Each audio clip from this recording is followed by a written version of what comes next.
ஆவியில நிரம்புங்க. அந்நிய பாஷையில பேசுங்க. வாலிப பிள்ளைங்க அந்நிய பாஷையில பேசுங்க.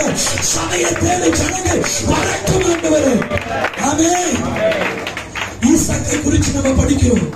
அவனை துரத்தினாங்க. அவன் துறவு வெட்டும் போது நேரம் இல்லாதனால சுருக்கமா சொல்றேன்.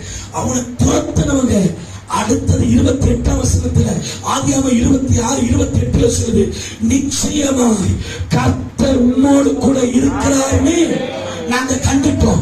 நாங்க உங்ககிட்ட என்ன பண்ண வரோம்? உடன்படிக்கை பண்ணவர். அந்த உடன்படிக்கை நான் சொல்லுகிறேன், அந்த உடன்படிக்கை தான் ஞானஸ்தானம்.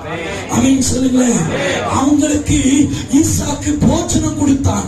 அந்த போஜனம் தான் கர்த்தருடைய வார்த்தை. ஆமென் சொல்லுங்களேன்.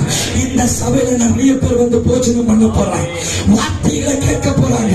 அப்படி ஒரு எழுப்புதல் நடக்க போகுது. உடன்படிக்கை ஞானஸ்தான ஆராதனைகள் நடக்க போகிறது. கர்த்தர் அப்படிப்பட்ட ஒரு அறுவடையை இந்த 21ஆவது